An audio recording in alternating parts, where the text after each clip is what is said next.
ധർമ്മസ്ഥല വെളിപ്പെടുത്തലിന്റെ പശ്ചാത്തലത്തിൽ പ്രത്യേക അന്വേഷണ സംഘം നടത്തുന്ന നടപടിക്രമങ്ങൾ പുരോഗമിക്കുകയാണ്. 11 ഇടങ്ങൾ മാർക്ക് ചെയ്താണ് ഇപ്പോൾ അന്വേഷണം പുരോഗമിക്കുന്നത്.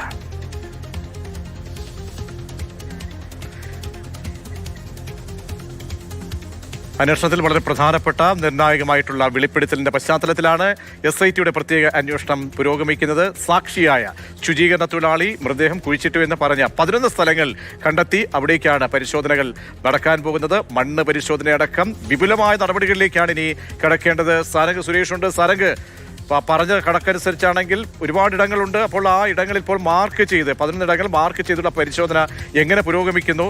എത്ര സംഘങ്ങളായിട്ടാണ് തിരിഞ്ഞുകൊണ്ടാണ് ഈ പരിശോധന നടത്തുന്നത്?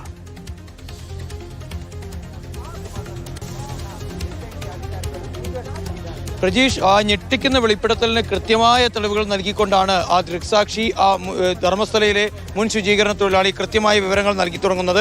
ഇന്ന് രാവിലെ തുടങ്ങിയ തിരച്ചിലാണ്, അല്ലെങ്കിൽ അത്തരത്തിലുള്ള ഒരു അടയാളപ്പെടുത്തലാണ് ശാസ്ത്രീയമായ സംവിധാനങ്ങളുടെ സഹായത്തോടു കൂടി തന്നെയാണ് ഇത്തരത്തിലൊരു തിരച്ചിൽ അല്ലെങ്കിൽ ഒരു പരിശോധന ഇവിടെ നടത്തിക്കൊണ്ടിരുന്നത്.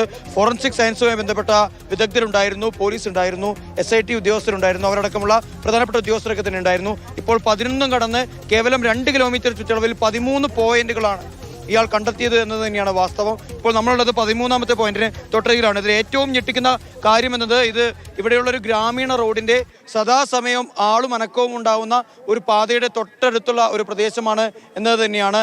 ഇവിടെ പോലും ജനസാന്ദ്രതയേറിയ പ്രദേശങ്ങളിൽ പോലും ഈ ആളുകളെ പരസ്യമായി കൊല്ലാക്കൽ ചെയ്ത് അവസാനം കൊന്നു കുഴിച്ചു മൂടാൻ കഴിയുന്ന തരത്തിലുള്ള അതിക്രൂരന്മാരുള്ള ഒരു നാടാണ് ഇത് എന്നുള്ള കാര്യത്തിൽ വീണ്ടും സാക്ഷ്യപ്പെടുത്തൽ വരികയാണ്. ഇന്ന് രാവിലെ നേത്രാവതിയിലെ സ്നാനഘട്ടത്തിൻ്റെ പരിസരത്ത് നിന്നാണ് ഇത്തരത്തിലുള്ള ഒരു തെരച്ചിൽ ആരംഭിച്ചത്.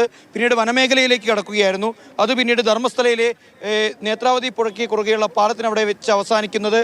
8ാമത്തെ പോയിന്റ് അടയാളപ്പെടുത്തിയതിനു ശേഷം അവിടെ വെച്ച് അവസാനിക്കുന്നു. പിന്നീട് ഉച്ചഭക്ഷണത്തിന് ശേഷം 9, 10, 11, 12, 13 പോയിന്റുകളാണ് ഇപ്പോൾ കണ്ടെത്തിയിരിക്കുന്നത്. അതിൽ ഏറ്റവും ഞെട്ടിക്കുന്ന കാര്യം എന്നത് ചില പോയിന്റുകൾ സംസ്ഥാന പാതയിൽ നിന്ന് വെറും 20, 30 മീറ്റർ മാറിയിട്ടുള്ള സ്ഥലത്താണ്. ഇപ്പോൾ നമ്മൾ കാണുന്ന 13ാമത്തെ പോയിന്റ് എന്നത് ഇവിടെയുള്ള ഒരു ഗ്രാമീണ പാതയിൽ നമ്മൾക്ക് ഒരു വശത്തോടൊക്കെ തന്നെ വാഹനങ്ങൾ യഥേഷ്ടം പോകുന്നത് കാണാൻ സാധിക്കുന്നുണ്ട്. ഇപ്പോൾ ഓരോ പോയിന്റുകളിലും കൃത്യമായ സായുധരായ പോലീസ് ഉദ്യോഗസ്ഥർ കാവൽ നിൽക്കുന്ന ഒരു കാഴ്ച കൂടി നമുക്ക് കാണാൻ സാധിക്കുന്നുണ്ട്. ഇനിയിപ്പോൾ എന്തായാലും ഈ പോയിന്റുകൾ കൃത്യമായി മാർക്ക് ചെയ്യപ്പെട്ട് കഴിഞ്ഞു. ആദ്യഘട്ടത്തിലൊക്കെ തന്നെ ഈ ദൃക്സാക്ഷി പറഞ്ഞതിന് സമാനമായ രീതിയിൽ ഒരു പോയിന്റ് കുഴിച്ച് കണ്ടെത്തിയതിനു ശേഷമായിരിക്കും അടുത്തതിലേക്ക് പോകുക എന്ന രീതിയിലല്ല. കാരണം ഒരു സമവായം വന്നതിന് ശേഷമാണ് ഇത്തരത്തിലൊരു നീക്കത്തിലേക്ക് ഉദ്യോഗസ്ഥർ പ്രത്യേകിച്ച് SIT കടന്നിട്ടുണ്ടായിരുന്നത്. അതിൻ്റെ ഭാഗമായിട്ടാണ് ഇപ്പോൾ ഓരോ പോയിന്റുകൾ മാർക്ക് ചെയ്യുന്നത്.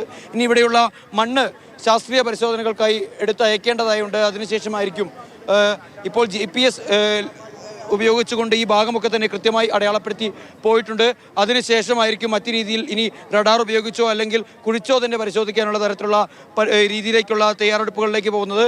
അതിന് മുന്നോടിയായി കർണാടക ഹൈക്കോടതിയുടെയും അതുപോലെ തന്നെ മുഖ്യമന്ത്രിയുടെയും ഭാഗത്തു നിന്നൊക്കെ തന്നെ അനുമതി ലഭിക്കേണ്ടതായുണ്ട്. ഇനി അതിനുള്ള കാത്തിരിപ്പാണ്. ഇനി അതിനായി നമുക്ക് കാത്തിരിക്കാം പ്രജീഷ്.